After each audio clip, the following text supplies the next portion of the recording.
Hey everybody, what's going on? Rob Cesternino back, and we are very excited for the first of a brand new feature here on RHAP this season, Survivor 48.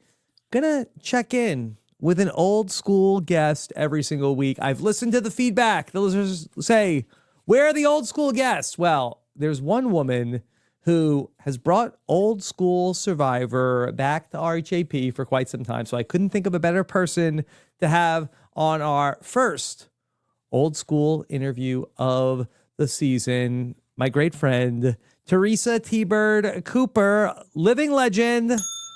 Hey, Rob. Hi, T-Bird. How are you? I'm great. Thank you for thinking about me for this first segment. Yes. T-Bird, I ask for you all the time. I won't say what happens in between from when I ask for you and when you get here. Sometimes I hear like T-Bird's calendar doesn't work with the schedule. Well, I've got a little flight schedule that occasionally gets in the way. You know how that goes. Yes. But yeah, I was hoping that we could have caught up during last season, but I'm very excited to have you kick off the brand new season of Survivor 48, of course. Bunch of podcasts already up on RHAP. You could check them all out. We know survivor.com. But T-Bird, what's new with you? Well, I'm still flying, of course. Yes. Getting ready to start 45 years with Delta. Wow. What? So is there anybody there longer than you? Yes. Oh. Yes, there are. I know everybody's like, what? How can that be? Mm-hmm. But yeah, I mean, it's such a great, once you get your seniority built up, you don't want to leave. So yeah, and Delta actually has That's like me with podcasting. Exactly. And Delta just celebrated a 100-year anniversary. So wow. Happy anniversary, Delta. Yeah. Okay, happy anniversary. And Rob, I have a new grandbaby. Yes, that I know. She's 9 months old, so I'm spending a lot of time with baby girl. So it's pretty cool, Rob, because now I have somebody that I can dance with, dress up, do skits with, because my kids, of course, don't want any part of that. So it's working out. Yeah. Okay. Well, she's a very lucky girl who could have a better grandma than T-Bird, who dresses up in costumes for fun. Yep. Loves to dance. Yep. Has a lot of snacks. Snacks. Yep. Snacks. Good. Mm-hmm. Anyway, Thank you, Rob. So this season of Survivor, can you believe we're a quarter of a century with Survivor now? It's going to be 25 years of Survivor. I believe May 31st, I think is Survivor's birthday. Yep. So, Rob, that is a May birthday just like you. Yes. Now, why do you still have to do the bell with your foot? Why do I do it with my foot? Oh, okay. You mean as opposed to having it up here on the desk? Yeah, why don't you have it on the desk? Oh, okay. I thought we talked about this because a year or two ago, I had it up here on the desk and I would ding it. It was too loud. Then the feedback I was getting was it's so loud. So it's probably still pretty loud on the floor. But the problem with it being on the floor, Rob, is I'm like doing this. You have to like trying to find it. So, but that's just the way it goes. It's on the floor. So anyway, first, let me say this. Kudos to casting. Once again, I know they've got some great people to choose from, but every time, and they did it again, this cast is phenomenal. You like them. I love them. Yes. And Glenn's already told me, I don't know why he said, don't be getting aggressive. I don't know why he said, don't be getting aggressive. You don't have to talk about every one of the players on the new season. Glenn, come on. I know. When did T-Bird ever get aggressive with somebody? Maybe assertive, maybe, but aggressive. Maybe. Anyway, so I love the cast and dynamics with them. They're all fascinating in their own way. So I'm going to enjoy talking about the first show, and I'm going to really enjoy talking about the cast because they're neat. So where do we start? How do we start? I don't know. I feel like I haven't talked to you in so many months. I just want to know, I talked about the Survivors all week. Everything else is good? Yeah, everything's good. We'll get to what's going on with talking with T-Bird later because I kind of had an idea about that. But we can hit the end about that. We can talk about that live. Okay. All right. So tell me, 2-hour premiere of Survivor. Then, you like the cast. Okay. Did you have any favorites, T-Bird? Do you want me to name my favorites? I want you to tell me I don't want you to tell me 9 people that were your favorites. Yeah. So I don't think I can tell you just That's one. too assertive. Ask me later. That's too aggressive. Ask me Mhm. later because I don't know. And I'm not even sure. Don't ask me who I think is going to win. Although, don't even ask me that either. But I'm going to ask you. You're going to ask me, or don't ask me yet. So, because the longer I'm talking about it, I'm going to know. All right. I think I need to get in. I think I need to channel this now. So I'm going to channel. Okay. What are you doing? You have a Ouija board? No. Okay. T-Bird is putting on a giant hat. I'm channeling. You know who Stephanie? I'm channeling? Of course. So I have looked everywhere for that cool hat Stephanie had. Yes. This is the best I could find. So I've got this for Stephanie. Yes. And if nothing else, I'm definitely going to recommend that we see Stephanie either for costume design or wardrobe design for Survivor and or White Lotus. Yes. Do you watch that? White Lotus? Yes, I do. But I haven't watched the new season yet. Okay. I haven't watched it yet. But the whole Stephanie thing with the hat made me think, okay, now this is going to be the tricky part for Stephanie. I know I'm not supposed to eat popcorn on our segments. Okay. I'm not sure how this is going to happen. So this is kind of good news, bad news for you. I've got popcorn, although I'm going to be sitting on my hands. Okay. Wait. I'm going to try to sit on my hands. Yeah, and do what? Well, that's what Stephanie said. She's going to be sitting on her hands. Yeah, that in terms of how she played the game. So what is so you're going to sit on your hands while you do the podcast so you can't eat popcorn? I'm trying to see how long that's going to happen. So I'd already been practicing this. So you're eating the Okay, that's not really going to work out. So anyway, now there's popcorn. Clean up on all 3. Okay. So if you're listening to the podcast, T-Bird has picked up a box of popcorn with her mouth because she's sitting on her hands like Stephanie. Hands. Okay. But then you drop the popcorn? Yeah, that didn't really work out. Okay, so we'll forget the popcorn since everybody knows that listens to you. There's no eating allowed on the podcast. Yeah, I feel like that generally people don't like that. Right. Okay, so we'll stay away from that. All right. So let's get into this. We've got so much to talk about. We've got air signs. We've got Team City folks. What's your sign? You're a May birthday. So what? Taurus. Yes. Okay. Cinco de Mayo, baby. Yeah. No, I know when your birthday is, but I don't know your astrological sign. I don't know the signs like that. Taurus. So I am not an air sign. Some may say an airhead, but not an air. You're in the air a lot. I'm in the air, right? Mm-hmm. So, what is the Taurus? A land sign? It's the bull. No, I know what it is, but I don't know what's the air. I'm a Libra. I just found out that was an air sign. Actually, I didn't know anything about the air and the land and all that. I actually Googled it to find out what the signs were that were air signs. Do you know what the 3 are? Because I wrote it down here somewhere. No, I don't. I know that I only know Libra. Is it go by the quarters of the year or is it from all over the map? I'm trying to look. I could see it if I didn't have popcorn laying all over my desk. God. Anyway, I'm not sure. Oh, wait a minute. Yes, I do. I have it right here. It is Gemini, Libra, and Aquarius are the air signs. I don't know what that means. Yeah. So, okay. Yeah, that's like all over the map. Why wouldn't the air signs be all like in a row? That's a good point. I don't know. Like why wouldn't it should be like a quarter of the year? This is something new I'm learning. Make it make sense. So I don't know. Yep. Yeah. So let's talk about Stephanie. Yeah, tell me about Stephanie. What did you think about her? I like her. Yeah. I like her a lot. She's got great energy. Mm-hmm. And I think the only, I keep thinking, how when you listen to David and Jessica, who I love, why X lost. Yeah. I kept thinking in my mind, so what did Stephanie do wrong?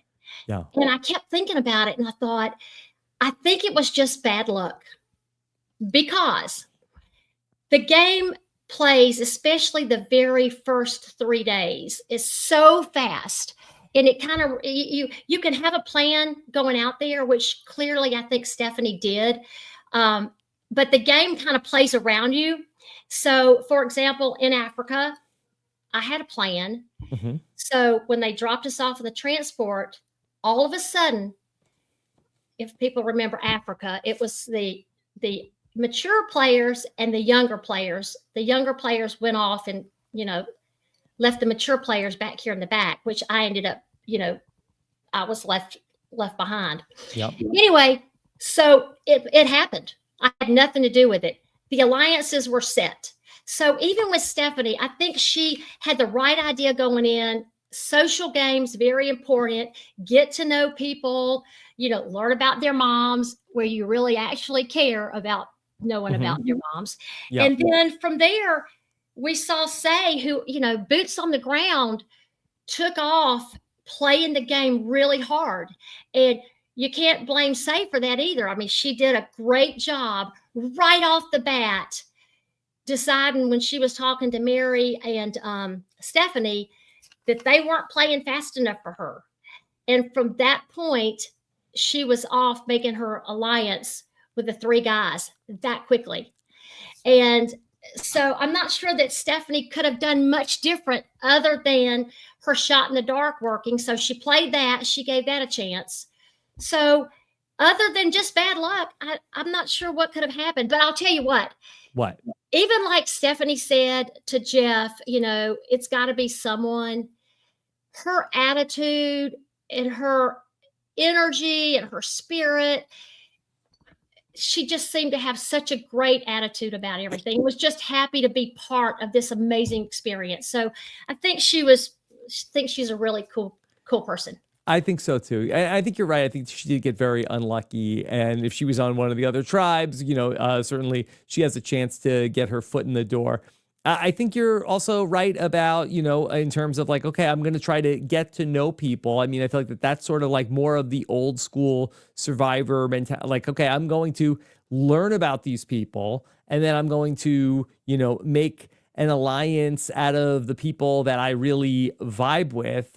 Tony talked about once an alliance of numbers versus an alliance of comfort. And I think that she was a little bit more like, oh, let's get to know everybody here and see like who I'm really vibing with. And that's going to be my group. But I think that the game moves at the pace of the person who wants to play the fastest, especially in these small groups of 6. And Say, when she goes to the 3 guys and they're like, hey, let's do this. I think that a lot of these tribes, if you're one of the women and you go up to the 3 guys and say, hey, this is the 4, like, I think that's pretty much like gonna fast track that you're gonna definitely get through the first tribal council. Right. So you figure there's, like you said, tribe of 6. And you always hear people say, even from the first day, you want to get your core 4. Mm-hmm. Well, if those core 4. That's like what you had with Frank and Linda and Carl. Well, Core 4. And again, I'm crazy about those 4, but ideally, I was hoping to be with the younger group because, that's where I thought. You should have flipped.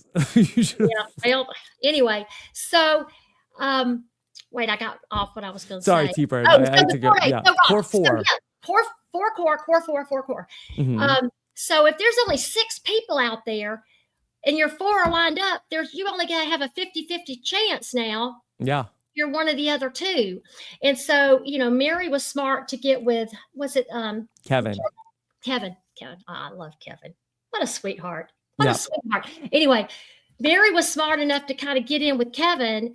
And then for whatever reason, it seems like the art lady, which I think Say may have called her the art lady before it started, maybe, and all that, whatever.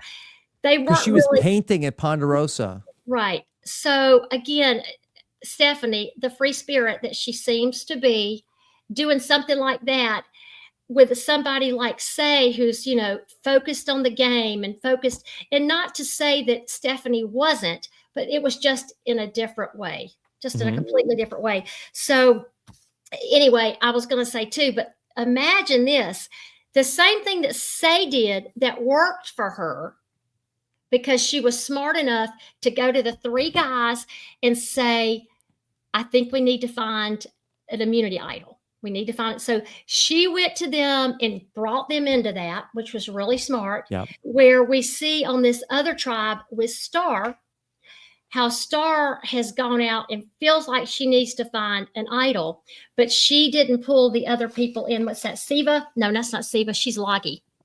So their alliance over at Logie was formed where Star went off doing her own thing. So that alliance got formed with the California girls, and then Eva or Bianca, whoever they decide they're going to pull in. Yeah. Because Star was doing something on her own without pulling the group in. Yeah, I think that's a smart point, T-Bird. I think that if you want to go look for the idol, like make your group of 4 and then go look for the idol and have people cover for you and people to help bring you in.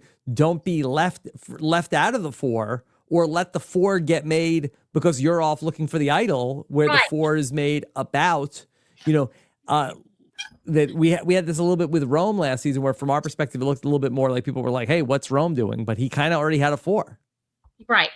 And it was brilliant for Say to do it because not only did she bring them in and form an alliance that quickly when she needed to, now she's got help to figure out this clues where they're having to run around. So she was able to pull in like the first thing when they showed it, where she's like, I don't know, I'm not sure how to do the whatever. I'm thinking to myself, get the surgeon, find the surgeon. Yeah. So she brought them in where they're feeling like part of it. It was great. Where again, Star went out looking for something and didn't include the others. So now that's made her isolate herself from that group. But listen, this is what I was wondering. Think of this. Think of this. What if Star had been on the tribe where Say is, and Say had been on the tribe? Hold it. Let me think this through. I'm going to get myself confused. Okay. What if Say had been on the other tribe where if Star had been with the group where Say is, and she had gone out looking for her own idol without telling anybody, then that would have cost her the game, right? That would have cost if they went to tribal council. Maybe. Right. Yeah. But you know what? I don't even know where I'm going with this right now. I had it planned out in my head, but I don't even know. Yeah. So well, T-Bird, I feel like you know a lot about the players. Did you do a lot of research before the season started? Yes, I did. Yes. What do you do before the season starts? Okay. So, Rob, I like to send a little private message just to say welcome to the family. You do that for 18 people? Yes. Wow. And I like to do it because back on season 3, I just remember how many people reached out to me from season 1 and 2 and said, hey, hey, welcome. How did they do that? They wrote you a letter? No, actually, nobody ever did that. Yeah. It would have been nice. Nobody did it. No, but in fairness, they didn't have your phone number. No, that wasn't back when we were doing that. I was just making a joke. Yeah. That wasn't back when we were doing that. So I just think now that we're part of this great, amazing family. And I think that people, the players. Can I ask, what do you say? What do you say to people? Pretend I'm a new person as I just got on Survivor. What would you say to me? I just say, like, hey, Rob, just wanted to welcome you to our fun, crazy Survivor family. I know it's been a wild ride so far and you're ready to get the party started. Good luck with everything. Yeah. You've already won just by making the cast. And I believe that. Okay. And then can you tell me, T-Bird, then out of 18 people, how many people write back to you? Okay. I was wondering if you might ask me that. Do you know I've heard back? Okay. Out of 18? Yeah. You want me to guess? What do you think? I think out of 18, I'll say that 10 wrote back. No. My higher or lower? Higher. Higher. 15, you said? 15. Wow. 15. Pretty good. So, and it's interesting because their tone, I always say somebody's tone, gives you an idea a little bit of their personality before it even starts. So actually, I had done this I do it usually every season. Last season, I did it, and I corresponded with Rachel. Oh. Quite a bit quite a bit before. It's nothing where I know anything. Yeah. It's nothing like that. It's nothing like that. She was just, Rachel was very open and warm, and everybody's, again, they're nervous. I don't know where they place or where they finish, but the main thing is just to say. But you could tell, okay. I got good vibes from her. I've gotten, great vibes from all the 15. The 15. So, and a lot of them, because we are old school, Rob. So a lot of these players have been huge fans their whole life. Life. Hey, Sam, cue the cookie. Sam, cue the cookie. Okay, Sam, cue the cookie. Okay, I don't know what this means. Okay, so here we go. So we have a picture on the screen. Okay. And so what am I looking at, T-Bird? Right, Describe this for the podcast people. Okay. So, all right. Okay, Rob, who are these people? Looking at the cookie first. The cookie says, Bianca. Okay, so this is a Bianca, Daniel, and then Joanna, another name, Joanna, and Jill. You weren't supposed to look at that, Rob, because I was going to ask you a question. But anyway, you're quite much brighter than I gave you credit for there on that one, that you were able to read the cookie. Okay, so when I reached out to the new players, yes, I got back from Bianca. She sent me this back. That wow, this young, look how young they are. I'm gonna let you pick her out in just a minute. This young group of kids here were watching Africa, and they got a cookie cake. She sent me this, and she said, this was one of our watch parties. This is our cookie for one of our Survivor Africa watch parties. Wait, isn't that cool, Rob? That is cool. That is like so cool. So that is, hold on a minute. I got my notes everywhere here. Well, you know who this is, right? You know who it is. Well, you said it's Bianca, but I don't know if I could pick out Bianca from the 4 girls in the picture. All right. So Bianca is now, this is cool. Okay. You got to pick. You got 1 out of 4. Rob, is it worth playing? The core 4 right here. Bianca in front. Okay. What are you holding up? That's an idol? Is it worth playing for? Well, what is it? Hold on. What do you have now? You have so many props. What is this? Is this like is this from Africa? What is this? This is from Africa. Mm-hmm. My dad brought this back from Africa many, many, many years. My dad has passed now. But anyway, isn't this the coolest little immunity idol? Sometimes I've used it in some of my videos. Anyway. Okay. So of the 4 girls, north, south, east, and west, I'm gonna guess that Bianca is south, the girl in the bottom. What color's your shirt? White. That's Bianca? Yes. Bianca. And her friend above Joanna? Jill. Okay. It's Jill. Okay, I didn't realize Jill was on the bottom of the cake. No. Yeah. Jill's at the top. Where's Daniel? Well, I'm not sure about that. Not sure. But Rob, so anyway, when Bianca reached back and said, and sent me that, I'm like, how cool is that, Rob? I mean, that is like the neatest thing ever. So anyway, that's Bianca. Obviously, and she's my son's age. She's Tyler's age. So I guess at the time she was 8, right? She was 8 years old.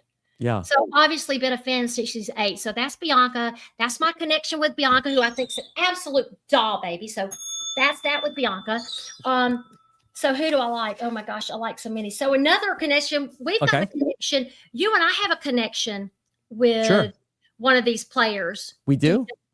Sorta. I'd say so. You and I have a connection with one of these players. Well, then I don't know what the connection could be. What's connecting me and you and another one of these Survivor players? Well, it was your season. Africa. Oh, my season. Yeah. I mean, not Africa. I mean, Amazon. Sorry, yes. Okay. The 2 A's got me confused. Yes. Okay. Amazon. It was Amazon. All right. So Mitch. Oh, yes. Who I love like crazy. Sure. I love Mitch. Don't even get me going. I love Mitch. So let me make sure I'm getting all my notes right here. So Mitch's very first full season was Africa. Yeah. So he sent me back when I sent him, welcome to the family, da-da-da-da, da-da-da. And he said, thank you, T-Bird. Africa was the very first full season I had ever watched. And he said he loved Lex and Ethan, of course, who didn't. And he said Kim. Now he did. I'm not sure if it's He Kim. didn't say which one. Or Mama Kim. No, but I'll have to ask him, and probably both of them. Probably both of them. And so anyway, so that was Mitch. But Mitch mentioned Christy in the opening premiere. Yes. About Amazon with being deaf. Right. So that's the connection with Mitch. Yeah. So anyway, he's so neat, so neat. Mm-hmm. And then we've got, of course, I thought you would figure that out about Mitch and the Christy and the Amazon. Yeah, no, I mean, I knew that it was in the episode. I know. Yeah. Okay. I was just. I didn't know he watched Fast Forever Africa first. So also, yeah. Of course, I've got a couple of other connections with Georgia. Do you know who they are? Is it worth playing? I'm trying to think who's in Atlanta. Is it worth playing for? I don't know off the top of my head. Who else is from Atlanta? Well, not necessarily. Or in Georgia. Okay. Well, Eva went to Georgia Tech. Ah, okay. Remember? So, of course, I texted Eva at the time to tell her my daddy went to Georgia Tech. Yes. I'm here in Georgia. So, of course, Eva's another one of those that just warms your heart with her whole backstory. Mm-hmm. Nice story. Sure. I mean, just, everything about her seems just incredible. And I just reading about her bio and, her mom and dad, all the support they've given her. So, I mean, to think that, she said like at 1 year old that they thought that autism would have it where she couldn't really, function on her own, and that her parents always referred to her as just, unique. Yeah. So what an incredible woman. And of course, we've got the whole Roger Elizabeth vibes with her pairing up with Joe. And, again, now Joe's completely warm, but they've all warmed my hearts in different ways. I mean, you can name every player out there, and I can pretty much rattle off why I've just gotten my heart already, which, again, kudos to the heroes, which are casting, for putting these people out there. Mm-hmm. But Joe, the way he responded to her, to Eva, and it seemed, I guess it remains to be, people say, well, it remains to be seen if he is loyal to her. I can't imagine that he would not be. Yeah, I don't think he's going to turn on her. Oh, no, I don't think so either. I don't think so. And Rob, from the beginning, and I know I'm jumping around like I certainly do. I'm sitting over here and popcorn everywhere. That's okay. And everything. But this is your time, T-Bird. Thank you, Rob. The way the season started out, the way that they showed the players getting their Zoom calls. Yeah. Did you like that? Oh, I loved it. Didn't you? Didn't you love it? That was a fun way to start. T-Bird, what was your reaction when they told you were going to go to Africa? Well, my story's a little different because at first they told me I wasn't going to Africa. Oh. At first it was, T-Bird, we're gonna save you for season 4. Okay. For more cases. And then they called back and said Africa. So I was thrilled because even though I fly and have flown some pretty cool places, I'd never been to Africa and I wanted to go. So, but then when they called me back, I was probably excited, Rob, but I was afraid they might pull it back. T-Bird, I really don't know this. I don't think I've talked about this with very many people. That do they tell you on the phone? How do they tell people? Because they told me in person that I was going to go on Survivor the Amazon. I think what happened, I can't remember the order. For me, it's been almost a quarter of a century. It seems like once I had gotten back from the LA week, is when they called and said, well, kind of good news, bad news. We want you, but we're going to hold you for the next season, which you know how that happens. You never know what's going to happen between one season to the next. So that's, they said we're going to, and I think they actually said the Marquesas. I feel like they did. But anyway, Rob, where was I going with this? Well, no, I'm interested to know the story because I'm just having like a realization that I feel like I had a different experience than most people because they told me in person because that I feel like that most people go to casting, right? And you go to and you met with like all the executives, and then you probably go home and then they tell you you're on the show or not. But my experience was different because that I came in very much after everybody else had gone for Survivor the Amazon, and they were doing sort of like a last minute like casting call because they were trying to find like one or two other people. And I went there and I was like in a very small group. There was really almost nobody else there with me at CBS. Like during that time I was there, maybe there was like 10 guys that they were talking to. And then after it was over, they told me that then and there, like, hey, you're getting picked. While you were out there in LA? When I was in Los Angeles, they told me that I got selected. Okay. And I was asking the question like, hey, this is like a very niche reference that I asked them if I was getting X'd. I said, am I being X'd right now? And they're like, what is that? And there was a show called The Jamie Kennedy Experience, and he would like punk people, but it called he would get X'd. Next. And it was a very niche reference, but I only mentioned that because then when I was on Survivor, that Jeff Probst compared me to Jamie Kennedy in a different way, that he compared me to Jamie Kennedy in the movie Scream, who was the guy who was in the horror movie who knew he was in a horror movie. So it's very weird that that Jamie Kennedy came up twice in conversation and really never since then, other than those two moments I'm referencing. Yeah, and I'm not even sure. You don't even know who Jamie Kennedy is. You think he's like, is he related to JFK? I don't think so. I don't think so, but I don't know. Well, Rob, now that you tell me your story, I wasn't there for the whole week, actually. I got called up at the last second also. I wasn't there for a full 7 days. Yeah. Because I know they had a couple of women out there, and I think they called me up. So I was only there like 3 days, which actually is exactly the same thing that happened with Second Chances in the hands of the fans. that was the first time it was in the hands of the fans. You don't love these fan votes. Well, I don't want to say that, but it just didn't work out for me. In the hands of the fans, didn't work out for me. Yeah. But no, the first time they called me up for and I went at the last minute for the last 3 days, and that worked out. But then the same thing for Second Chances. I was actually in Munich on a trip. I was on a layover, and Penny called me and said, "Hey, T-Bird, I don't know where you are. Do you think you can make it out here?" What do you think, Penny? Yes, I can. I will make it out there. I said, but I've got a small problem. I'm in Germany right now. I'll be as soon as I land tomorrow. I landed in Atlanta and flew straight out to LA. Well, in the hands of the fans. That's the end of that story. But Rob, this is what I was going to tell you. This is the thing when we're asking about how they told us. So when they were showing us how they told them over these Zoom calls, when they showed Joe's, I think it was Joe's. Yeah. I'm pretty sure it was Joe's. Couple of things that makes me love Joe more than I already love Joe. Everybody's reactions were, oh my gosh, a lot of bleepings were going on with the different players and stuff.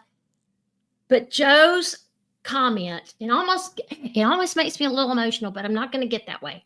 Joe's comment was, I wish I could, let's see what I made a note on it. He said something. I remember what he said. My kids are going to be so proud. That was I don't know if it was the first thing he said, but I think it was, because it went straight into what, after Penny said, "You're going," he said, "My kids are going to be so proud." So he's already thinking about his kids, right? So now he's out there with Eva. He's already said, this is like, what if this was my daughter? So I already think to myself that he said, even if this takes me out early or whatever, I'm going to watch her. And I thought, wow, that's pretty strong. But anyway, so listen to this. Yeah. Penny was my girl through casting all these years. So when I heard Joe say, "What, really, Penny? Rob, all of a sudden it was one of those bittersweet things because you always want to get the call from Penny. Mm-hmm. You just do. So anyway, I actually have a voice message on my phone that I have kept since January 4th, 2018 from Penny. Wow. Where Penny said, "Hey, T-Bird, trying to get in touch with you, can you give me a call back?" And I think that was when they were casting Winners at War.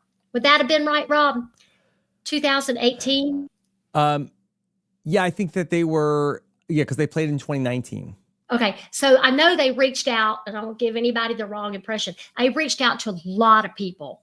Yeah. Because I know they were trying to figure out what combination or what their theme was going to be. But the point of it is I only have maybe 6 voicemails that I've kept all these years. One of them's Penny's because I just remember that's just, and one of them's from Mad Dog, just so you know. I've got a Mad Dog voicemail too. So anyway, when I heard Penny's voice telling Joe he made it, it was a really sweet moment, and I loved them showing that. I thought that was really added a lot to the opening show. Yeah. And them taking out how they all got their team buffs. I love them coming on their boats already in their buffs where we already knew the tribes. I thought that was great too. So I loved it. That's how they did that. T-Bird, was there anybody that gave you a bad vibe? Is that possible? Okay. No, I don't want to say a bad vibe, but with not maybe didn't make a great first impression of the 15 people. Not even in your personal messages with them, maybe even just on television. No. Okay. No, not even a little bit. I think they're like all super cool. And it seems like, Rob, even looking back through their bios, so many, even a lot of the guys are saying trust is so important, kindness, all this kind of stuff. I'm like, I mean, I know we have different personalities. We've got David who, there's a reason that each one of them have a special place for me. Of course, David, who's very colorful, who is just a regular guy in a jock's body. He's just such a big personality. And one of the things he would like to do if he wins is, do you know what? No. So this is a kind of a connection. He's going to open or is he going to fly a plane? Is it? Yes. He wants to become a pilot. Yeah. And so, I mean, I know a lot of times, a lot of people, fans, have things to say about all the players because that's what people do. But if you look past all of them and you kind of dig deeper into them, they're all so fascinating and likable for some reason. And I know I really liked David, and actually David's comment. Well, I guess David got back with me now that I said that. Yes. He said, "Hopefully, I'll see you in the skies one day."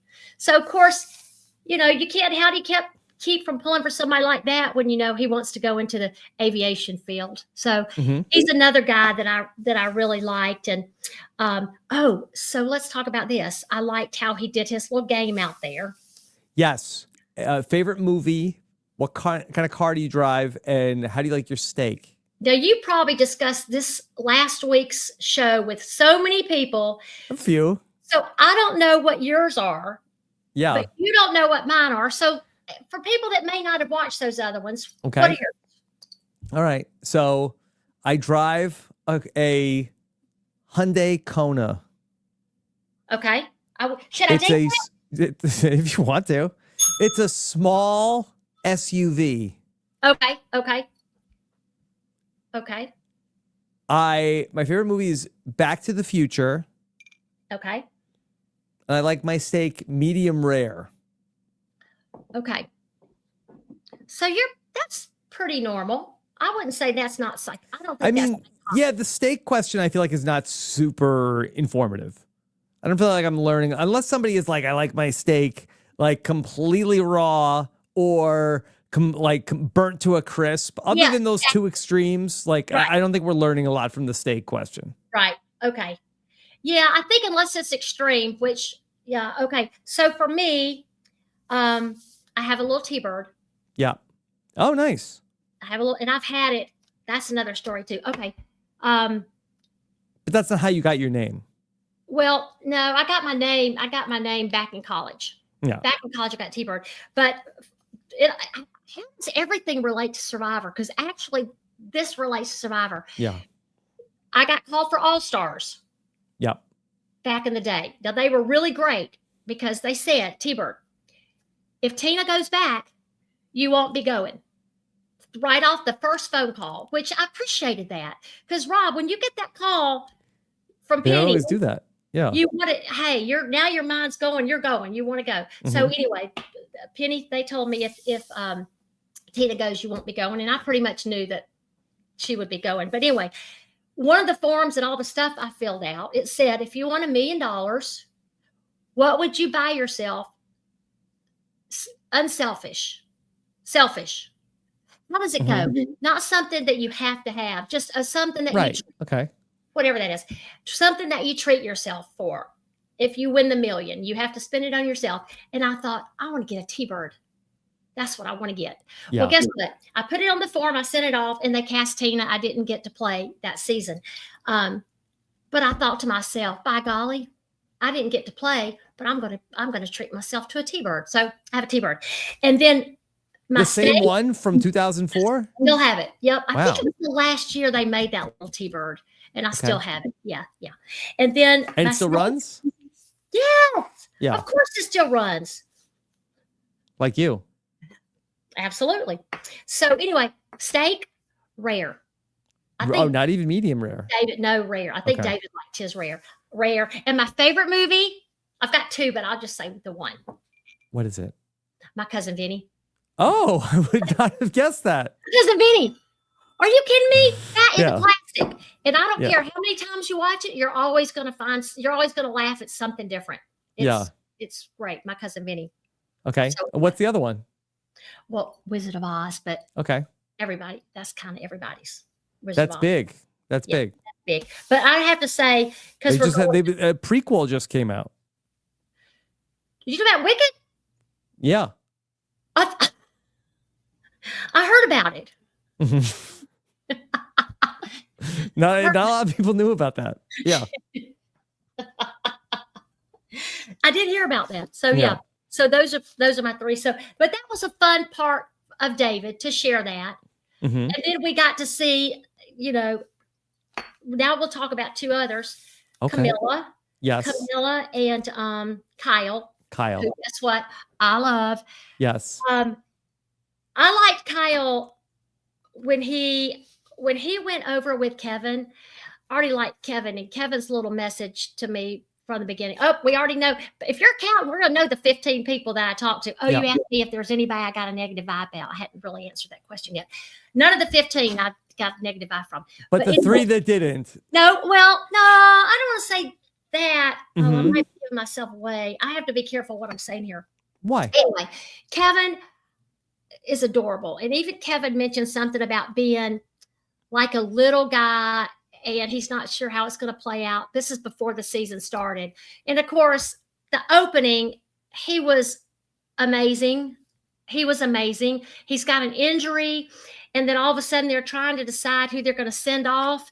And then I'm not sure if it was Justin who looked at him and said, hey, since you weren't able to play that, do you want to go? And I'm thinking to myself, I don't know if he wants to go or not. I think he's got a jacked up shoulder, but he went and he was unbelievable. So him and Kyle go over together, who seem to be perfectly matched, other than our Kevin's shoulder got a bad shoulder. Because I was saying to Glenn, I'm like, if they had sent any other people, there may not have been such a perfect match as those two seem to be. Other than, well, did I mention Kevin's got a bum shoulder now? Yeah. But he still was, amazing with the challenge. And then Kyle, bust his vase, his bottle. Yep. And then he didn't skip a beat. If you go back and watch it, unless they edit it perfectly, I'm going to tear up again. he goes and starts filling up his water to put in Kevin's. I'm like, Kyle, wow, that's beautiful. Yeah. That's a beautiful moment. Why does that make you tear up? I don't know. It just does. I think Survivor is such a difficult game, especially when you play it, you see how difficult it is. It's a very emotional game. It's psychologically demanding. To me, it was way more than physically demanding. It's mentally, psychologically demanding. And you're out there competing with each other. And for him to right away quit what he's doing. Now, as an English teacher working with children, you might expect right away he's going to think to help. But he's an attorney. Again, he didn't skip a beat to help him and say, I know he's got a bad shoulder, which some people say, hey, maybe that's his gameplay. So later, Kevin's going to remember he did that, which of course, I'm sure Kevin will remember that. But it was just such an honest moment for him to do that. It was just a beautiful, honest moment. See, I'm so glad that we're having this conversation, because we're talking about things that, I've done a bunch of other podcasts this week, but we're talking about different things from that you saw in the episode. And I think it's interesting that you brought up like two instances of people helping each other, between Joe and Eva and Kyle helping Kevin. And you talked about the journey that people took to get on the show, and how hard people have to fight to get onto the show. And isn't that interesting, though, that people fought so hard to get there and to get this opportunity, and then within minutes people are helping each other and not trying to compete with each other, of people like trying to, okay, I'm going to try to do what's best for you. Rob, I love it. And again, the bios of a lot of these players, even a lot of the guys, will say kindness, people that treat people right. And it's a difficult game, and I guess it tells a lot about a person. It's the moments that you do things where, I was going to say, where nobody's watching. Of course, with Survivor, you don't know what's going to make it or what's not going to make it. But it was just a beautiful moment between those two guys for him to reach out and do that. And then, I've got some more moments of, for example, when Kyle came back. So Kyle won me over immediately. Of course, Kevin had already won me over because he's adorable and just a sweetheart, and he pushes through things, and likable, just a likable guy. When Kyle gets back to gets off the boat, and this is another very quick moment that I think tells you about people, if you're paying attention to that. They asked him, and he said, I didn't get anything. And then Chrissy, it's Chrissy, right? Yeah. Which I believe is the oldest player. Yeah. One of the oldest player. Where are you, Chrissy? Chrissy's 50. Well, she was 54. She's 55 now. How old is Cedric? Cedric's 45. Yeah, Chrissy's the oldest, 55. So Kyle says he didn't get anything. And the first thing Chrissy says is, do you know what she said? She said, I guess that's okay. Yeah. No, she said, that's all right. That's all right. They probably wouldn't know how to use it anyway. As far as, Kevin got the stuff, and they did. So Chrissy said, oh, that's okay. They probably won't know how to use it anyway. Just blow it off and make it like not a big deal that Kyle didn't bring it back. And that's looking out, making Kyle feel better. And it was just that quick that she said that she seemed to care how he was feeling in that moment. I think there's a lot of raw moments like that they showed that I guess I caught on to, because I think it's an important part of the game. So we get back to Stephanie with, how important it is to not just make alliances, but to get to know each other. And we saw what she did. So, again, this cast is, for so many reasons, just really a special cast. Yeah. Chrissy is somebody who I think would fit very much in old school Survivor. I feel like that she feels like a casting choice that you might have seen in the first 10 seasons of the show. Yes. And you know what? For some reason, I don't know why. Do you know who she gave me vibes of? I don't No know. idea. Kind of a little bit Shambo. Okay, I can see it. A little bit of Shambo, but Chrissy is, I mean, what an impressive woman.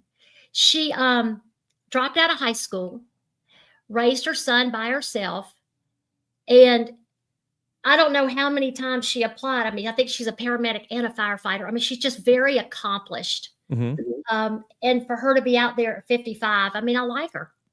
I mean, she's got a lot of personality. She's likable. So it's going to be very interesting to see where the Siva tribe goes with all that.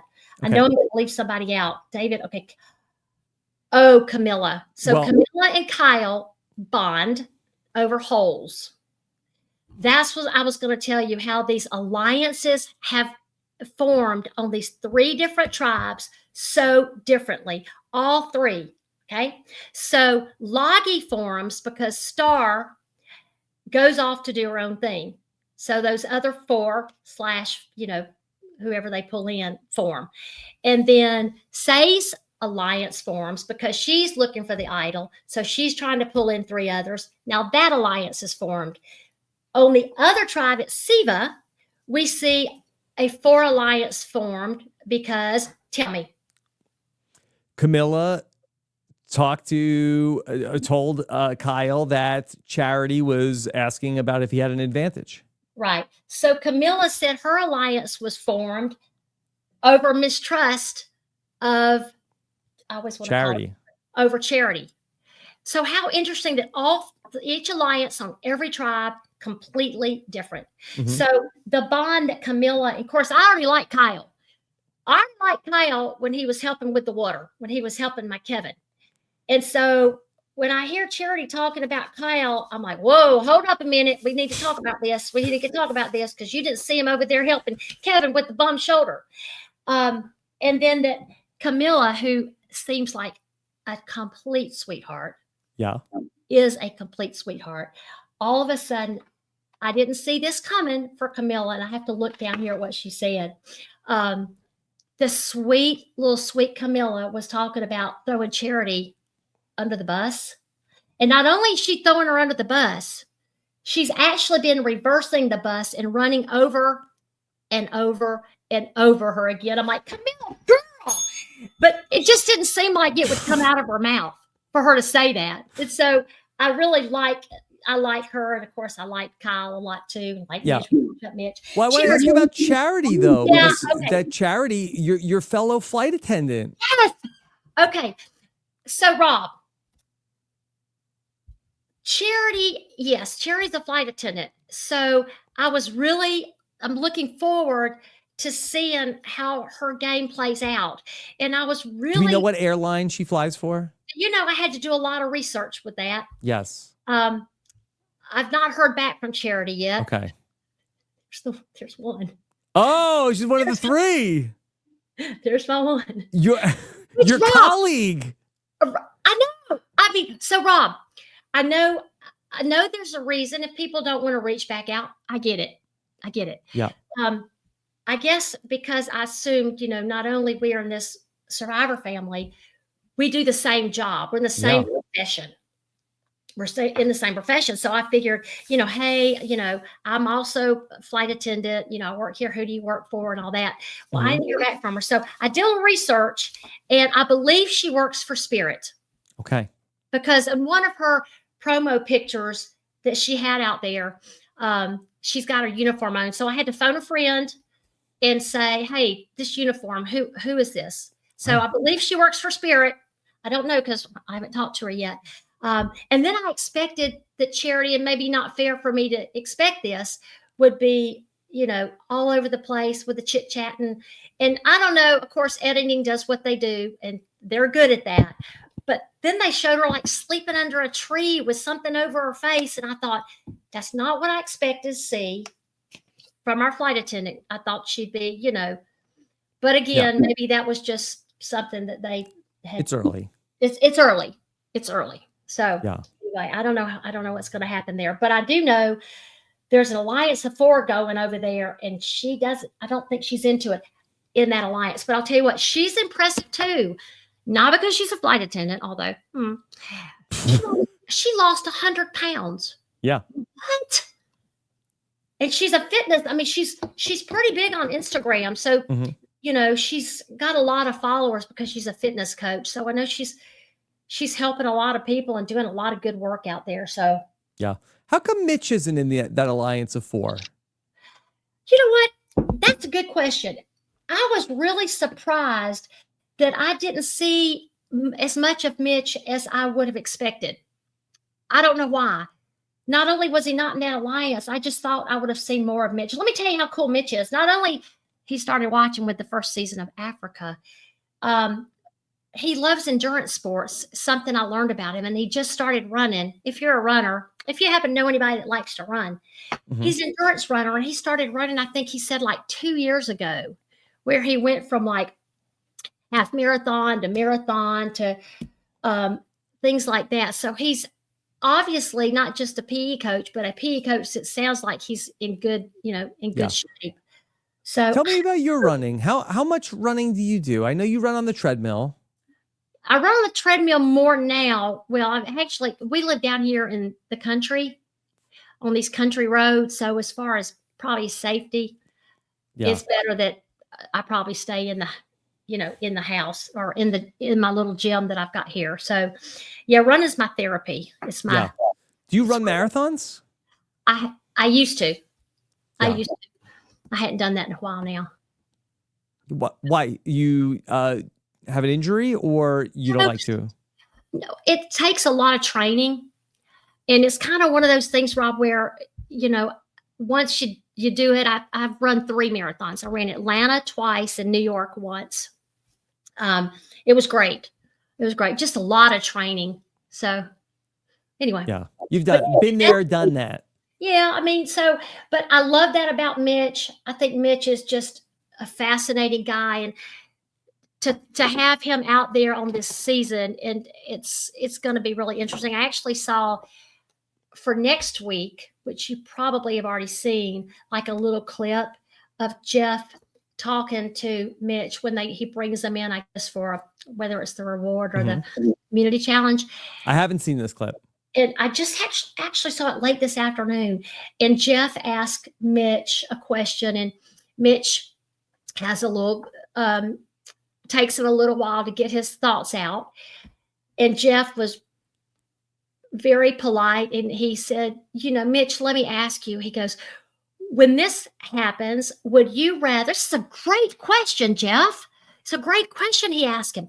Would you rather someone fill in your word because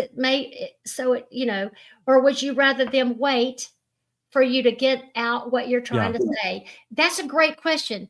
And what do you think Mitch said? I'm going to guess wait. Yes. He said, and I might not know the answer to that. I might feel like, because even Mitch said people want to help. Kind of the whole thing about we're talking about people helping people. Don't even get me going again on the whole people helping people. People generally are good and people want to help. So they want to fill in the words. But he said what he would probably prefer is that them just be patient and let him get his thoughts out, which is a great thing. And you know what, Rob, we've learned that as far as, and I know Charity knows this too, as being flight attendant for, I think, 10 years.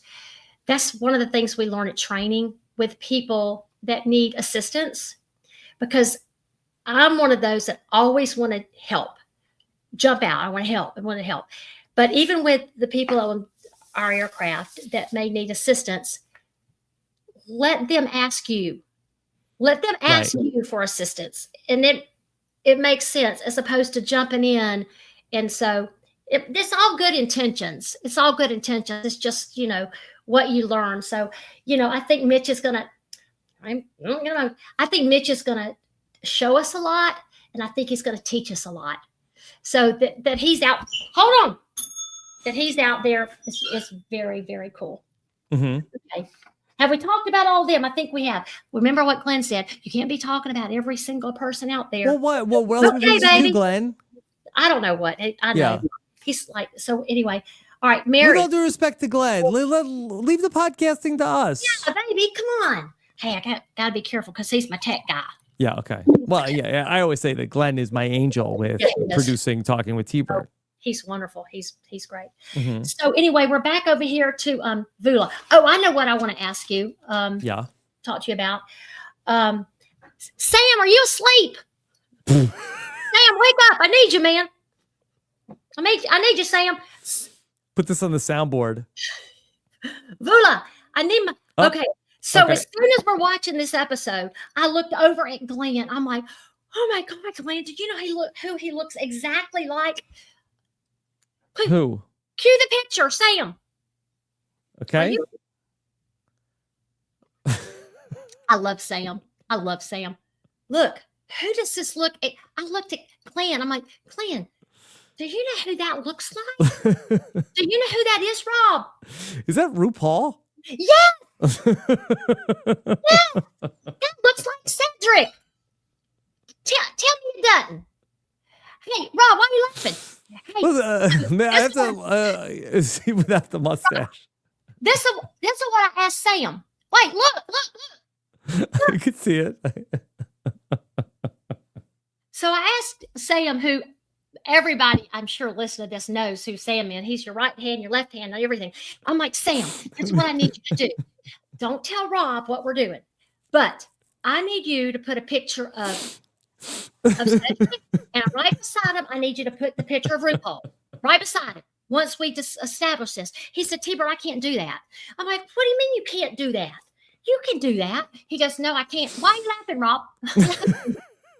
I can't do that, T-Bird. I thought maybe by now he'd have figured it out since we've been on the podcast. Clearly, I guess he hadn't figured it out. But look, yeah. I should have found another picture without RuPaul with his mustache. Mm-hmm. But as soon as I saw it, I was overcome with excitement. And I'm like, I got to get this to Rob. Do you think it's... I love that you thought of me for this. Well, of course. And I don't think Cedric, I mean, let's face it, RuPaul is a handsome man. He's a beautiful woman. Undeniable. Woman. Yes. But he's a very handsome man. I mean, I think he looks like Cedric. That's just what I think. Mm-hmm. Do you think so as well? Has nobody else said that but me? I don't think I've heard anybody say that. I can't believe that. That's crazy. Mm-hmm. That's just crazy right there. T-Bird, I think you have an exclusive on that one. Well, I haven't talked to Cedric. Mm-hmm. Okay. That's my number 2. Yeah. Well, okay. Cedric. I hadn't heard from Cedric yet, but I would have said... Maybe he's not that big on Instagram. No, it's not. Absolutely. He's a surgeon. Yeah. Are you kidding me? He's a surgeon. Mm-hmm. I get it. And another thing, too, that I'm always glasses half full. You know, when you send somebody a message on Instagram, I don't know if you know this or not. If you send somebody a message on Instagram, but they're not friends with you, yeah, to go to a special. It's in a separate thing, yeah. You message them, so of course I don't want to believe there's any other reason.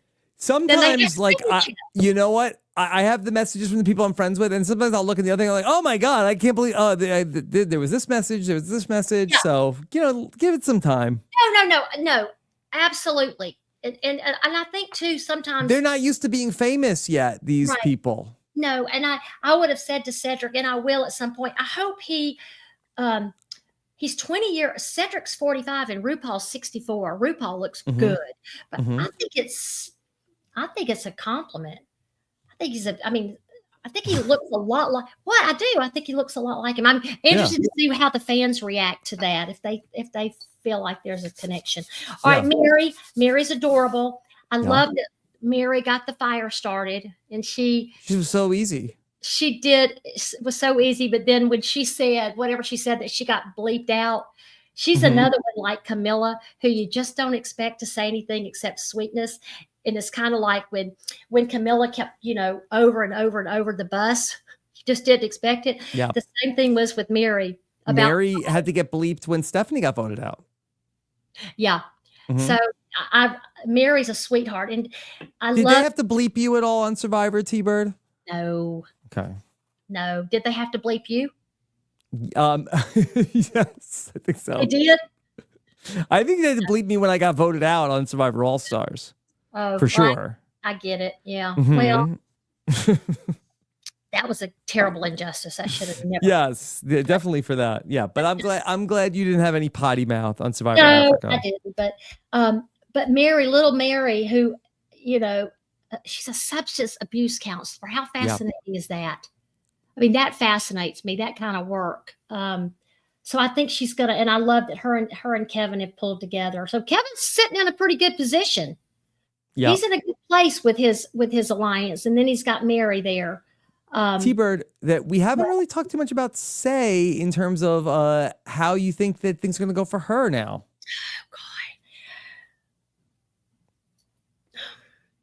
Well, let me just tell you this. I can't believe I haven't even mentioned this yet. Do you know who Say reminds me of? Can't even imagine. Yeah, you can. You've heard this a bunch of times.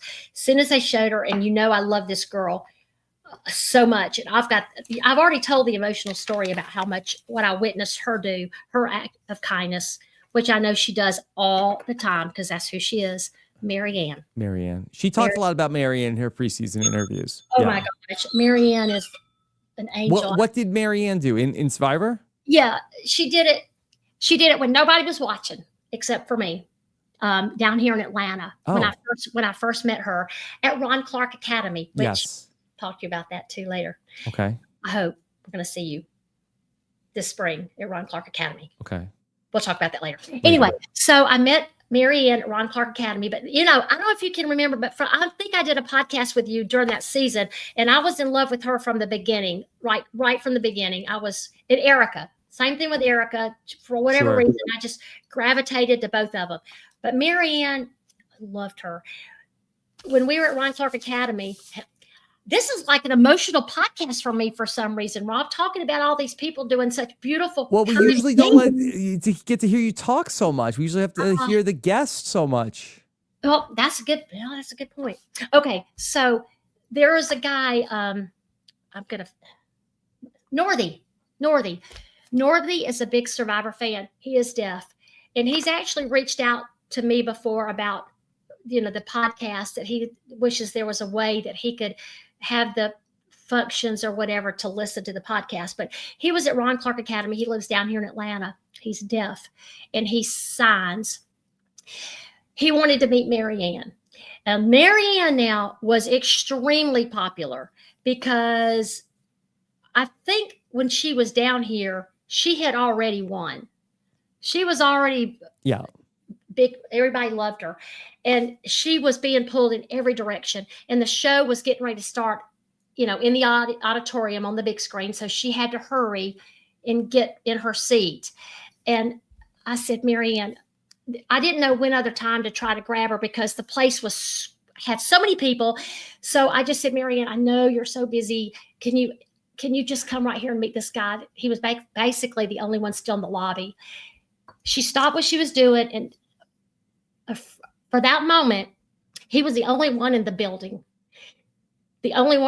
She was in no longer a hurry. And he started signing to her, and she started signing back to him. Oh, wow. And I was off to the side, and I thought, that is a beautiful soul. That is something that you can't, if you don't have that, if that's not in your heart, it was so sincere and so natural and so beautiful. She's a beautiful person. I'll never forget it. Thank you for letting me share that about Marianne. So Say reminds me of Marianne. Now, I don't think Marianne was I know Marianne was assertive. And but not. Marianne is a hard player. She has what you're talking about, but she also is like, we play these blood on the clock tower games with her, and she is also a killer. She's a competitor. She's just like Say is. Mm-hmm. So you can't fault Say. It's kind of like when I was thinking about Say, who I like Say. I like that she's basically my daughter's age. And if I'm watching my daughter out there play as hard as she's playing, at how old is Say? 20, she was 29 when she played 30. 29-year-old. I mean, she, like I said, she hit the ground running, boots on the ground. She knew what she wanted. She knew how she was going to play. And it almost reminded me that like she was playing her second time. It almost reminded me that the first time she didn't play quite as assertive. And this time, by golly, she was going to do it. And so I admire her gameplay. I admired watching her get the beware advantage. She didn't once think, should I open this or not? It says beware. No, she went right in for it, tearing it open. And then from there, pulled in who she needed. And she getting emotional as she's walking through, wondering if she could pull it off. Because if she had not have pulled it off, we may have lost her, unfortunately, because she would have lost her vote. And she was so focused on what she was doing. I mean, don't we want to see players like that? I mean, don't you want to see somebody playing so hard? And again, she's a young female playing with these gentlemen, and just has so much self-confidence and determination that she's going to walk up to these three guys and say, you know, I want you in my alliance. Let's go do this. And I mean, it's admirable. It really is. And it just depends on, I worry about them wanting to flush her idol out. But I got a feeling she's going to figure out a way. She's going to figure out a way, hopefully, to be safe with that. But again, and I love that she's, what did she say? I think she was playing for all the women in her life. Again, it's to hear her say that, it's just a beautiful thing. And I think she said that she was going to give them Hale Grant. I'm going to give them Hale Grants. I think she was referring back, obviously, to her grandma. So I don't know how you can not like her. I mean, of course, at the expense of Stephanie, two completely different personalities, or so it seemed. Because even Stephanie said in her real life, she's in charge of a lot of stuff and she's in control of a lot of stuff. But again, if you look at the Survivor book, before you go out there about making bonds and doing what you need to do, Stephanie would appear that she would have been playing the right game until that happened. That's what I was going to say. If Stephanie would have been in an okay position, if Star had been in Say's position, because if Star had been where Say was, Star would have taken off looking for idols by herself and losing the trust of the group. But because Say was smart enough to pull the guys in, she's brilliant player for a 30-year-old. She's 30 now. So I like her. Of course, I mean, I'm pulling for her, but I'm pulling for so many of them because I like to see this game played. I'll tell you who it kind of reminds me of. It goes back all the way to Africa with Lex. With Lex, how hard Lex played the game. And this was season 3. This is season 3. And Lex played so hard. And I admired his games. Well, I admired his game so much, even though I knew he was my nemesis. He was my kryptonite. He was the one I had to get out because he was that solid of a player.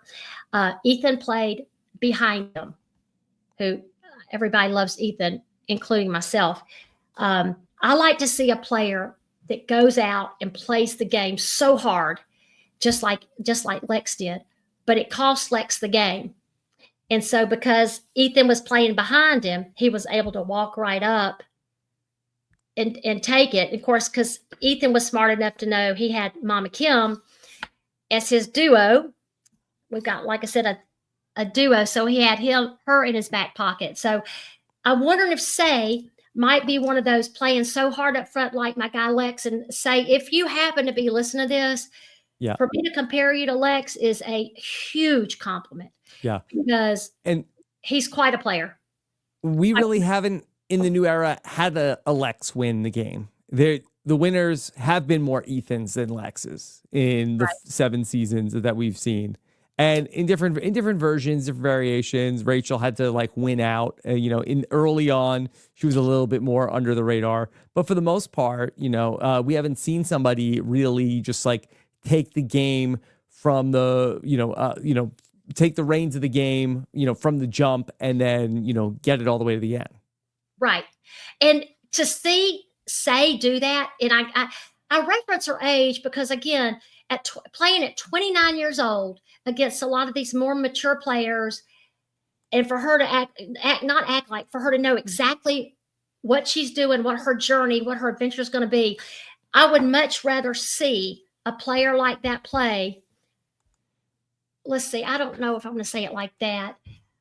I'd like to. It'd be neat to see a player that plays like that get to the end. Mm-hmm. That would be a neat thing. So I think she's going to have an uphill battle a little bit.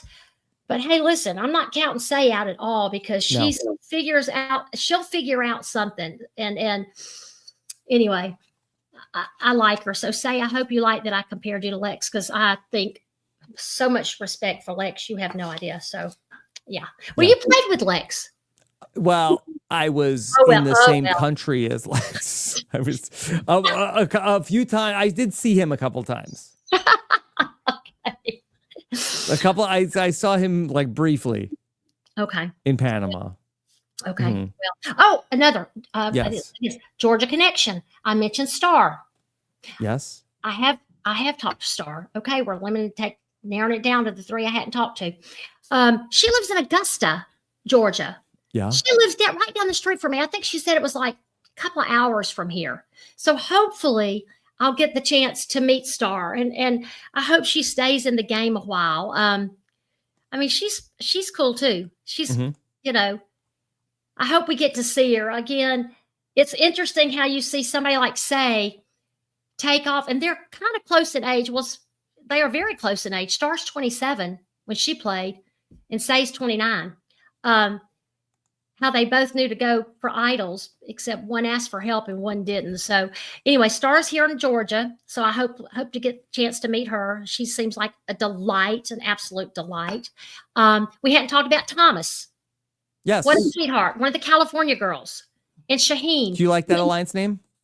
Oh, yes. Don't you? Okay, so I want to make sure I'm saying this right. Is it Shaheen? I believe it's Shaheen. Shaheen. All right. I believe the H is silent. Okay. Shaheen. Okay. Or the second H. Shaheen. Do you know who that reminds me of? Who? That reminds me of, okay, I'm gonna have to stop a minute because I can't remember. Omar.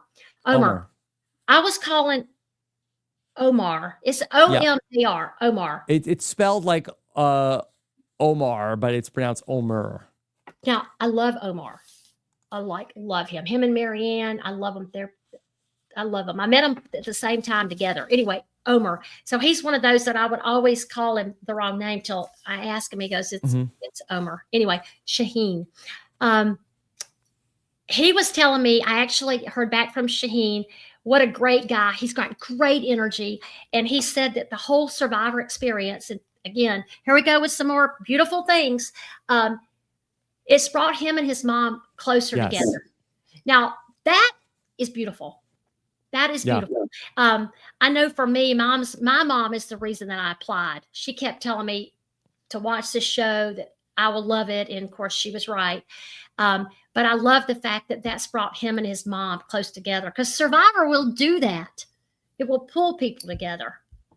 So I like him for that. I love the California Alliance. It kind of seems a little unlikely, and that's what I like about it so much. Thomas is an absolute adorable, lots of fun. If I had to look through when we talked about who I thought might win, Thomas is one of those. Sometimes you look at the big, strong people and you think that they, of course, are going to stand out. And I'm not saying that Thomas is not strong, but I would say he's probably not like a Joe and not like a David, and even Kevin with his muscles. And he looks the type that is just so likable. And I love that he's got an alliance, a second alliance with Bianca. Yeah. You know, my little cookie girl. Cookie queen. My cookie queen, Bianca. So I think he'll do well.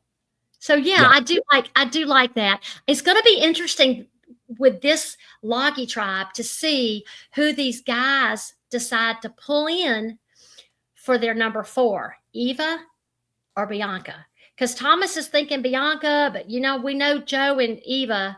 Yeah. And Bianca and Eva are both so likable. There's no reason not to want one over the other. So, that's going to be interesting to watch with them. What do you think? Well, I agree with you. I think that Star seems like very much like she is going to be the first person who could be out of that group. But I think there is going to be a real tug of war of who gets to get brought in over, it could be maybe what breaks up the California girls. Yeah. And I think, Eva's going to be such a powerhouse, though, that they're going to want to stay strong during this, before the tribe merge. They're going to want to keep their tribe unless they get it all, change things up a little bit. Yeah, they just have so much strength, though. Say it again. They have so much strength on that tribe. Yeah, they do. That's good, though, right? That is good, but you could say like, oh, well, we have a lot of strong people. We could lose a strong person. Whereas, suppose if you don't have that many strong people, it's like, well, we can't lose this person. That's a good point. Yeah, that's a good point. But yeah, I like them, and I love. I mean, the California girls. Who came up with that? Shaheen, Joe, or Thomas? I'm gonna guess Shaheen. I love how humble Thomas was about being brought in and seeming surprised to be pulled in by the 2 other guys. In that was a special moment for that. I really like that. Now, I haven't mentioned Justin yet. Oh, and that's another connection with you, because the California girls from the Beach Boys who are gonna have fun till Daddy takes the T-bird away. Hold on. Right. Then there's that. There's that. Okay, so now let's talk about Justin. I think it's Piope. Am I saying it right? Piope? Justin, yes. Justin Piope. He seems older. He seems not older, more mature. Mm-hmm. He's 29. He's 29, but he's low key. Seems very like this on a even. Thank you. On an even keel. I like him. And I thought this would be a great question for him. I heard back from him, and this is where I thought to myself, they have a pizza. They have a big pizza place, family-owned pizza place. Luigi's in Revere, Massachusetts. Okay. So I thought to myself, Rob, I'm curious, since he's in this whole pizza atmosphere, I wonder what his favorite pizza toppings would be. Yes. So I thought to myself, I need to know that. And I ask you, is it worth playing for? Okay. What Justin's favorite pizza toppings are? Well, I believe. Hold on. Yeah. Cue the music. Hold on. Here's some pizza music for. Okay. All right. We don't want to get. Okay. So this is a short pizza song. Okay. Hold on. That was fun. Thank you. Okay. So I believe Justin is a vegetarian, and so I am going to say that his favorite pizza toppings will be peppers and mushrooms. What kind of peppers? Bell peppers? Yeah. What you're saying? Justin, are you hearing this right now? All right. What color peppers? Green. That's right.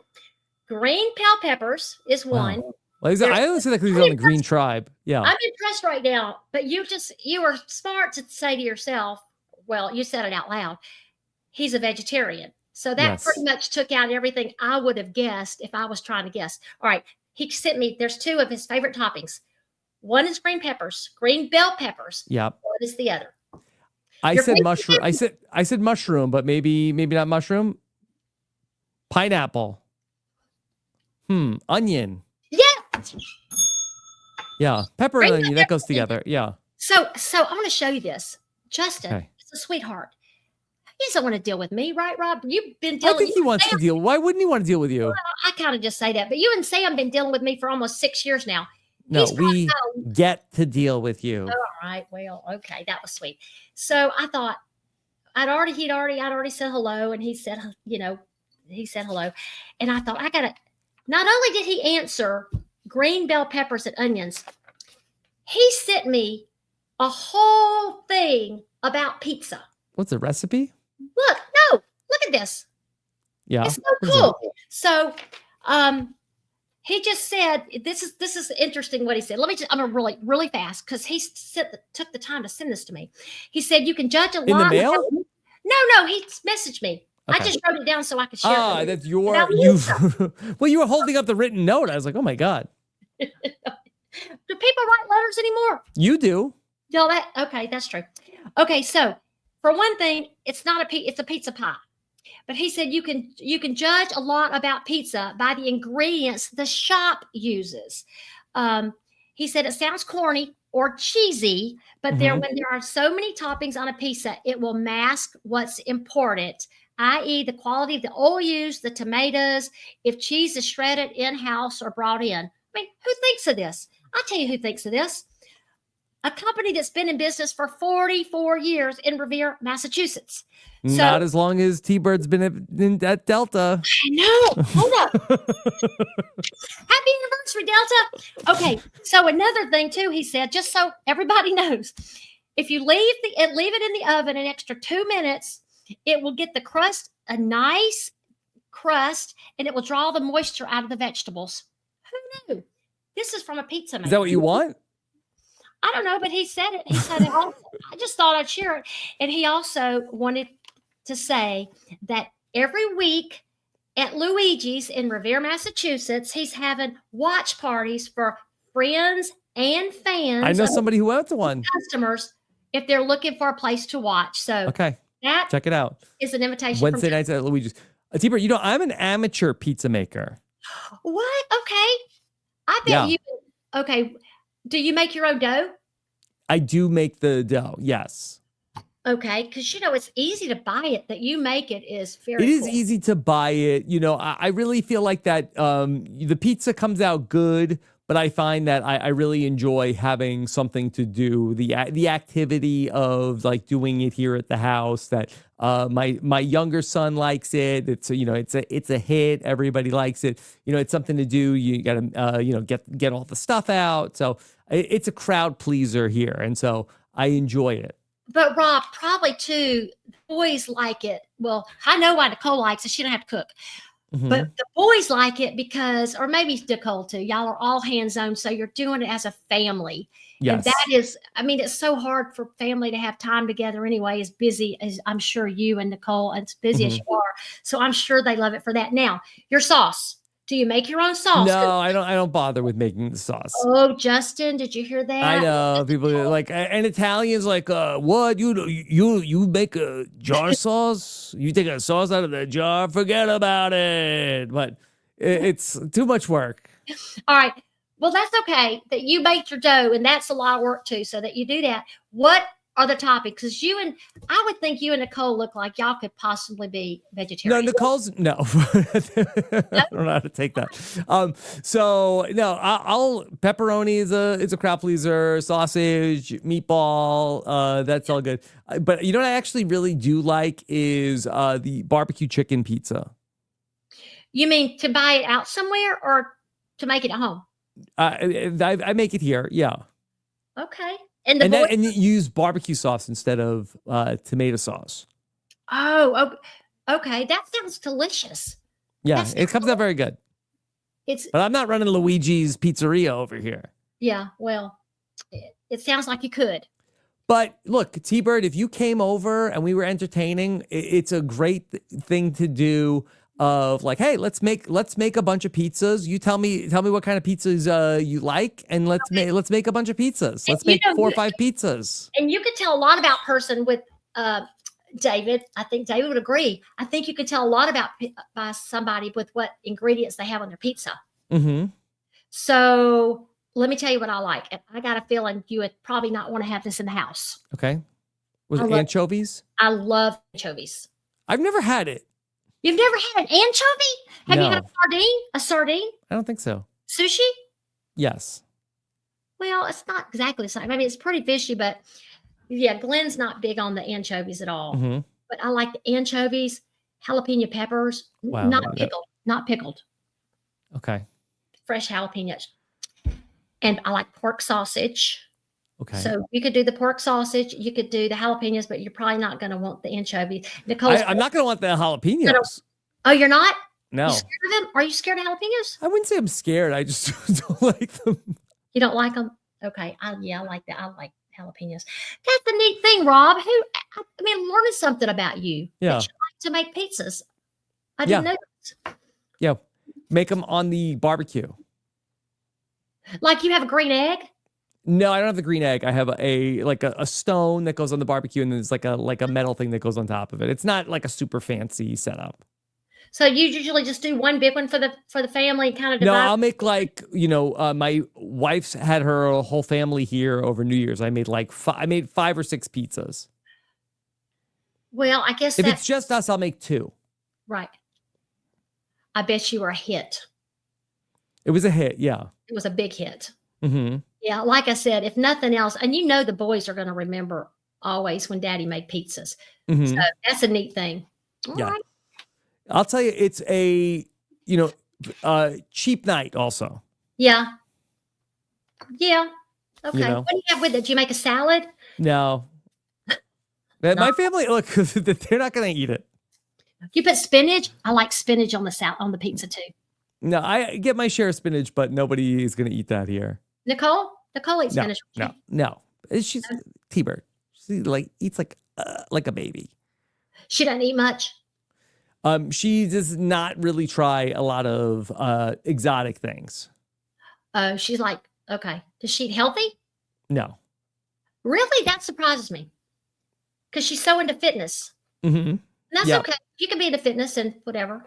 That's all right. Okay. Her secret, T-Bird, is she often forgets to eat. That's her secret. Yeah, I don't think I've ever had that problem. No, but listen, we could do 3 hours on some unique things about my wife. Okay. All right, let me go back to here. I wanted to ask you about is it worth playing for? Yeah, what is it? What am I answering now? The question is this. We've got Charity, who I'm hoping to meet in the near future. Charity, one day. We've had some other flight attendants on Survivor that have done quite well. Yes. Can you name name the flight attendants that have been on Survivor? Okay. Besides you. Okay. All right. Famously, Todd. Okay. Oh, okay. Sorry. Yeah. Okay. All right. Then, in addition to Todd, well, Tina used to be one, right? Yeah. Tina. Yes. And I'm trying to think of were there more? Was Erica one? If she was, I don't know it. Yeah. I need to be which season? All right, I'll give you a clue. All 4, their name starts with T. T-Bird, Tina, Todd, and recent. Not Terry. He flies the plane. Not Terry. Mm-hmm. Not Terry. Recent person. Very recent. Who is a flight attendant. I don't know who. In a faraway land. Well, it's not that far away. Yeah. Hawaii. Tiana. Oh, Tiana. Yes. Tiana from season 47. That's right. Yes. Tiana. So the 4 T's. And now we got Charity. If I missed a flight attendant on that, I'm sorry. But that's just what I was thinking about. The flight attendants. And the flight attendants generally do well. Well, you tell me, why do the flight attendants I can tell you what I think. Why are they doing well on Survivor? Well, I think flight attendants, we're kind of trained, actually, like Chrissy. Chrissy's a firefighter, paramedic. She's in a profession where she deals with a lot of people, and I think that's we deal with a lot of people, a lot of personalities, even different crews. So you have to be adaptable. You have to be adaptable. And if you feel a certain way, I mean, you just kind of let it roll off your back. I mean, that's just what you have to do. And we know that, with passengers or with situations, you've got to be the mediator. You've got to be, and so I think maybe that's the reason. I mean, you saw how Tina played. Certainly she fell into that. She took charge and all those things. Todd, Yeah. that's what I think. What do you think? That's what I'm thinking. What about this, T-Bird? When you're part of a flight crew, right? You have to Yeah, be part of a small team also. You have to trust each other. absolutely. And sometimes it's like not always the same people every single day, right? Oh, every flight you could change, actually get off and get another crew, get off and get another crew. So yes, true. Yeah. And you got to like get Adaptable. going with those people like, instantly. And you got to trust everybody. Yep. Yep, you do. But that can be kind of a hard thing because it reminds me of Eva, where Eva says with her being my mind just went blank. Autistic. Yes. Being autistic, she can't tell when people are telling the truth or if they're, she's direct and so it could kind of be one of those things as a flight attendant. If you're out there and you like for me, thinking everybody's going to be honest with you or going to be part of the team, that's kind of something you have to separate. Yeah. That was kind of hard for me. If somebody tells me something, Silas, then I want to believe it. So, I think that makes it, again, for Eva, I'm sure it makes it a lot trickier because, and that's kind of, I think, the human nature probably with flight attendants. What do you think? Yeah. I mean, I think that makes sense. I mean, you're the expert. You would tell me. Well, I just think more than that, we're adaptable with different personalities and we work with different crews. And sometimes you'll work with somebody like, oh, Lord, oh, Lord, oh, Lord. I just want to say, oh, Lord. That's all I'm going to say is, oh, Lord.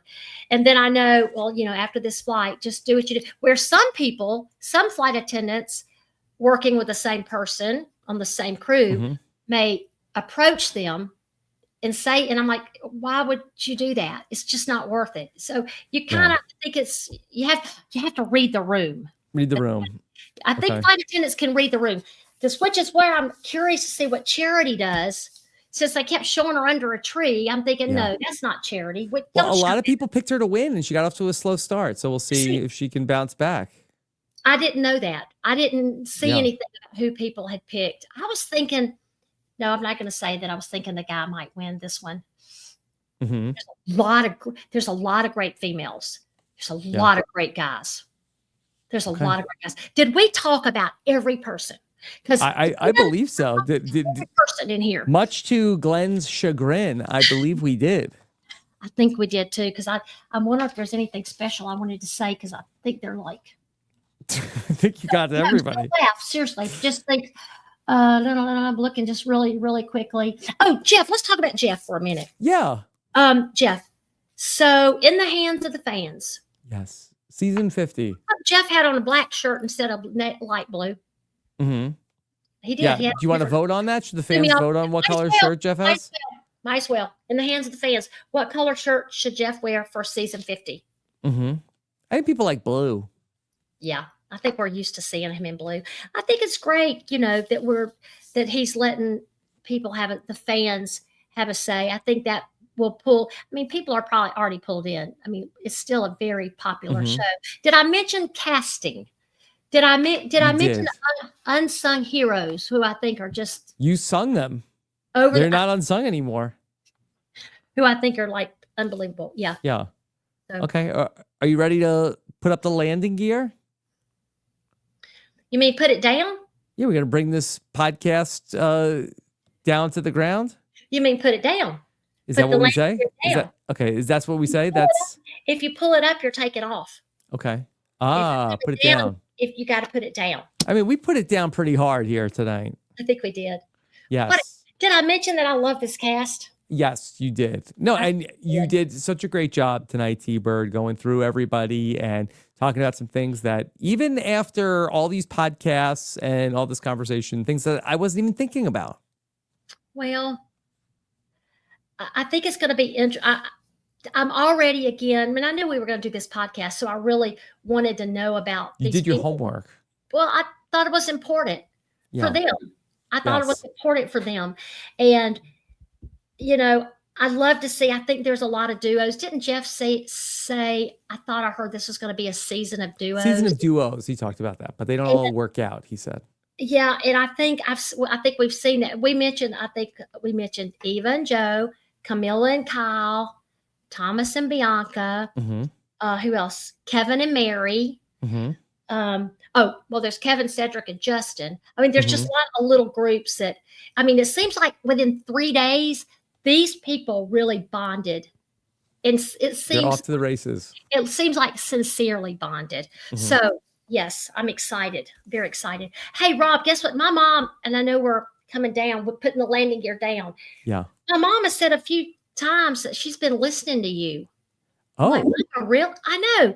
So she was saying something about, and I want to clarify this because sometimes mom will hear stuff, but it's not quite the same. Okay. All right. Secondhand. Did T-Bird's mom, that T-Bird with that, she might be our, if I was going to rank all the listeners, she might be like on one end. Yeah. She actually said, did you know that Rob wants his wife to be on Deal or No Deal? I said, really, Mom? He goes, yes. He said that in a podcast. What's your mom's name? Can I shout her out? Oh, yeah. Edna. And will she listen to this? She will. If I send it to her, I'll say, yeah, she will. If she's listening to the other podcast, it would be very rude, Edna, if you didn't listen to T-Bird's podcast. Yeah, she will. She's the one that said this. So and I'm like, Mama, okay. Rob Cesternino. She goes, yeah, your boss. You're a boss, Rob. I'm like, okay. I remember I wrote it down. I'm thinking, I'm going to ask him this because I'm not sure. Yes. Sometimes she kind of takes things and goes in a different direction with it. Okay. Clarify, please. Would I like my wife to go on Deal or No Deal Island? Sure. Oh, does she want to do it? I don't think she even knows what it is, but I think she would go. Did you? That's like a vacation, Deal or No Deal Island. Yeah. Well, did you mention it on a podcast? I must have. Yeah. Oh, you don't remember it? I don't remember it specifically, but it sounds like something I would say. Okay. So she said that. I wanted to get clarity on that. Hey, what about, I haven't watched White Lotus yet, but I'm looking forward to it. Traders. Yeah. What about that, T-Bird? Would you go to the Traders? I'm loving Traders. I love Traders. I love. Do you spend any time in Scotland? I have never been to Scotland, and that's one place Glenn really, really, really wants to go. But I've never been to Scotland. We fly there in the summer. Delta flies to Scotland in the summer. I need to make that happen. But anyway, I love it. I love the whole. And you know what, Rob? This is what I'm thinking. I told you how, to me, Survivor is psychologically extremely difficult. I would almost like to think, or like to say that I think that Traders is probably even more difficult. Wow. I haven't asked Carolyn that. What do you think? I would think it would really.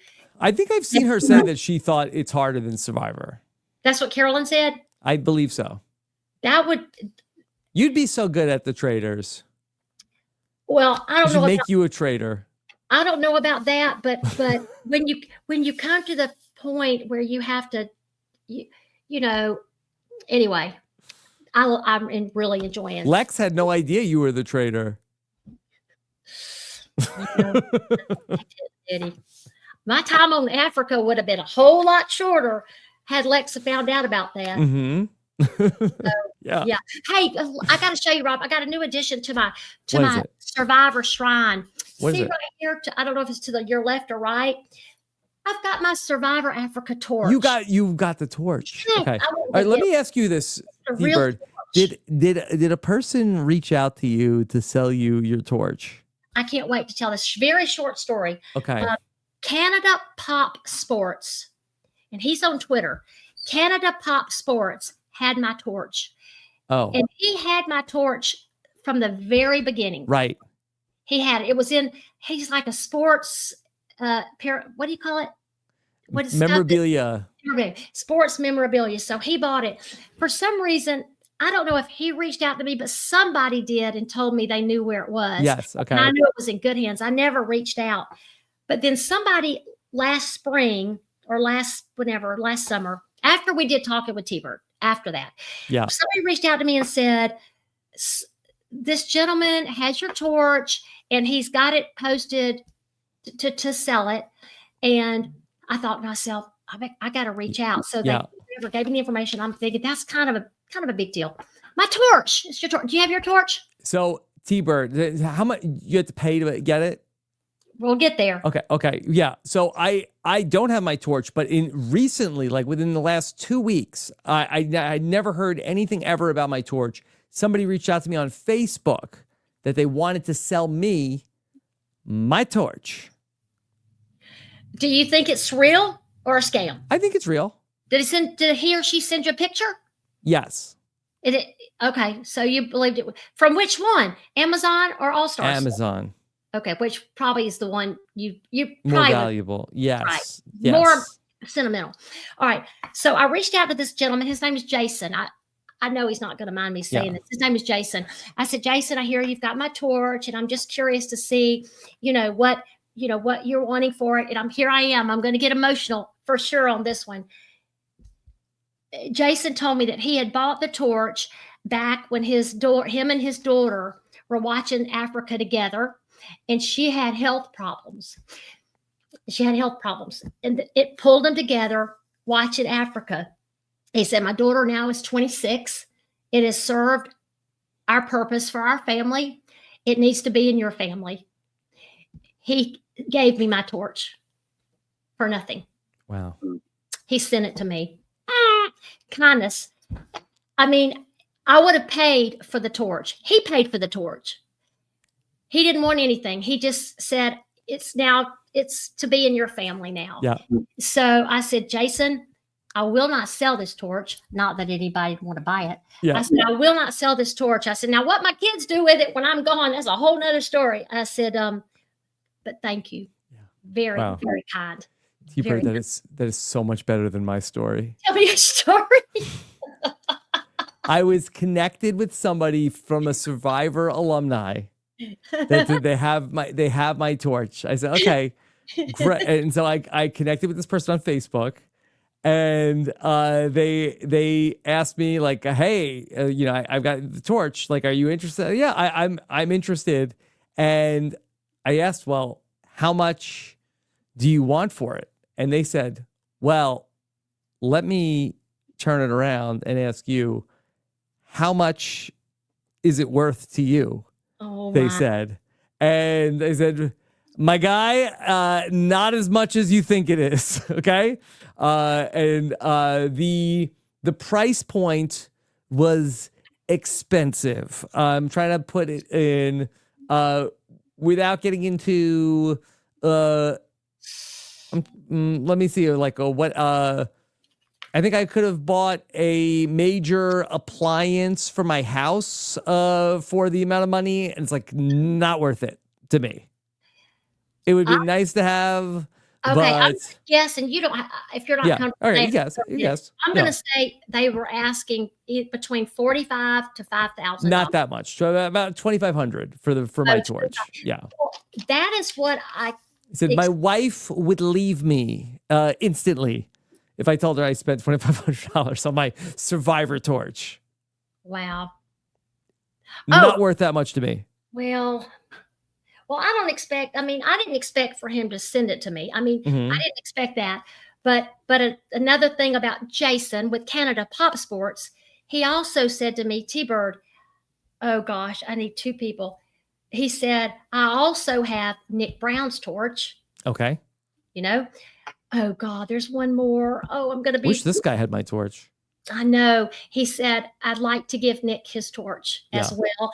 And the other, and of course, this is when I had just gotten to know Nick from doing Talking with T-Bird. So this is when he's all in his campaign, because it was last summer, right after we had talked with him.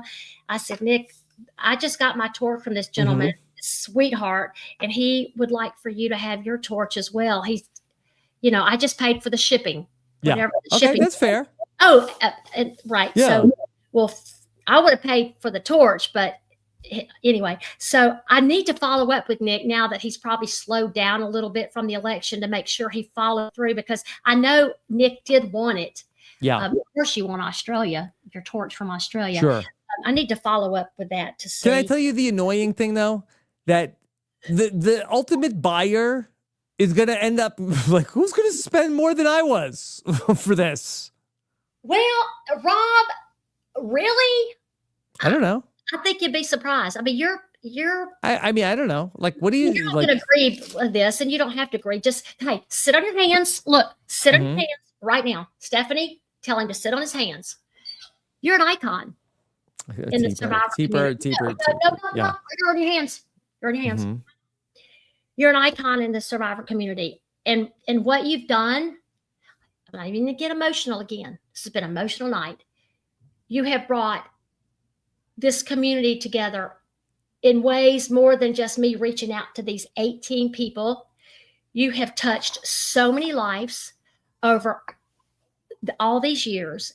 And yes, I believe somebody would pay more for that torch than you would. All right. Well, then they can happen. It means more to them than it does to me. Okay. So anyway. Now my microphone. Do what? Now, if I sold my microphone. Yeah, but yeah, that's well, not the same. Okay. So talking with I've got an old one. So talking with T-Bird, you're probably finished talking with T-Bird for now. We haven't talked about it coming back. Yes. For season. Yes. Are you retiring? Well, I don't know. I was going to say, should we do In the Hands of the Fans? Let me tell you why. Oh. Just quickly. Anybody that's listened to Talking with T-Bird, I would say knows we have a do not fly list. Yes. Okay. We have a do not fly. So I started thinking with all this In the Hands of the Fans, sometimes it'll work out for you, and guess sometimes it won't. Should we bring back some of these people that I've asked you about through the years that I've actually had people say, T-Bird, who are some of the people on the do not fly list? I'm like, maybe we should put it in the hands of the fans to see if we could have them on here or not. Just a suggestion. Just a suggestion. Okay. Just something. So let the fans vote on people. I said, do not call for Talking with T-Bird. Just what, people probably want that.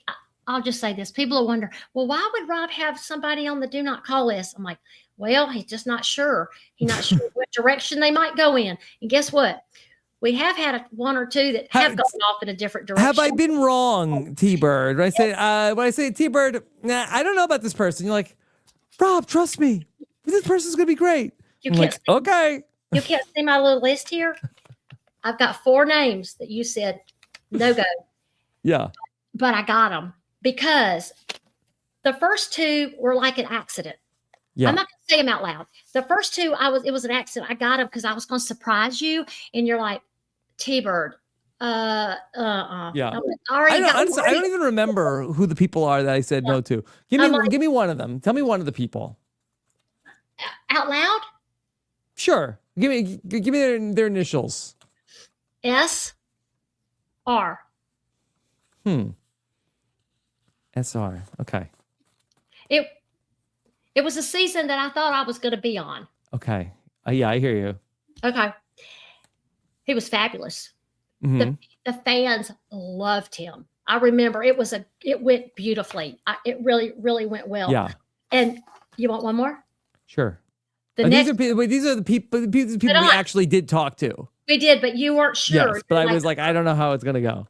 Well, this next one, you didn't know I reached out. I was doing it because I like to surprise you. Yes. And then I realized that Rob will make sure I know now he does not like surprises. Yeah. He does not like surprises. The next one's initials are RZ. Well, yes. Well, famously. Yeah. Thailand. Yes.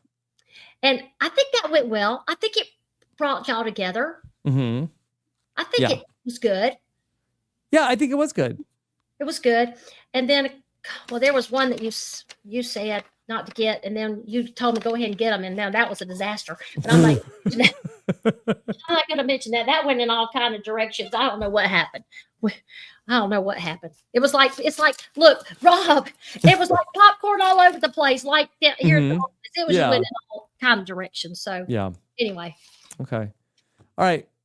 Well, T-Bird, you've done it once again. You did a great job tonight. Well, Yes? What's that? You have an idol? What is that? Look at this. I forgot to show this. I was glad I found it through all the popcorn down here on the desk. Mm-hmm. This looks just like the idol that Say pulled out. Can you see it? That Say pulled out. Yes, it looks just like the Hidden Immunity idol. It was in my desk. It's a keychain. I thought, there it is, right there. Mm-hmm. So anyway, I just wanted to. Well, I wanted to show you that. Yeah. So Say, in honor of you, good job on the idol. Mm-hmm. Here it is. Looks like that. Okay. If anybody wants to go back and listen to old Talking with T-Birds, go to robbinswebsite.com/, what is it, T-Bird feed? Is that what we call it? Sam, are you Sam? robbinswebsite.com/T-Bird. Yeah, let me see. T-Bird, what else is coming up for you? Just gonna enjoy this season. Yeah, robbinswebsite.com/T-Bird feed to listen in Apple Podcasts. Yeah, we've had some great ones.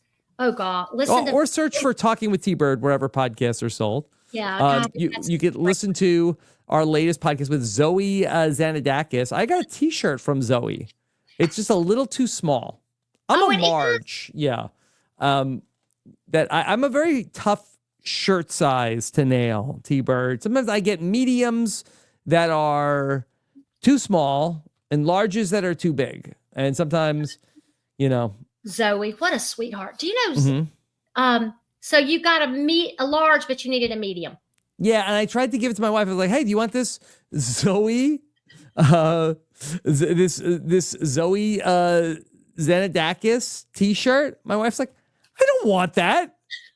I was like, it's from Zoe. Well, okay, Zoe wanted you to. Do you know what?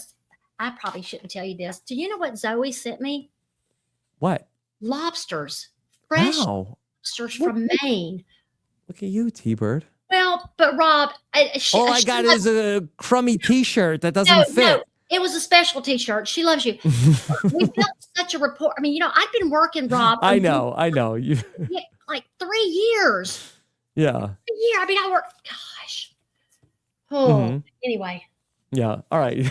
T-Bird, we can keep going all night. The struggle is real. Yes. Rob, all right. Follow T-Bird, and please, Cedric and Charity and somebody else, please write back to T-Bird. Okay. I didn't tell you the third one. Mm-hmm. Oldest player out there. Okay. Well, yes, T-Bird. That not everybody, in the later days is as active on social media. Oh no, I know that. It's the 3 C's. Mm-hmm. And like the 4 T flight attendants, it's 3 C's. So I know I'll hear from Cedric, Chrissy, and Charity. Yeah. I know. Okay. All right. Thank you all so much for joining us for this one. Check out all the other podcasts we're doing here. Go to WeKnowSurvivor.com to see it all, or to make sure you subscribe to RHAP, go to GetRHAP.com, and that'll take you to however you want to subscribe. T-Bird, anything else you want to tell people? No. Okay. Great being here. We are looking forward to reading what you have to say in the comments here on YouTube. And Wednesday night, I'll be back with Stephen Fishback after the episode to break it all down from episode 2. Take care, everybody. Have a good one. Bye. Bye.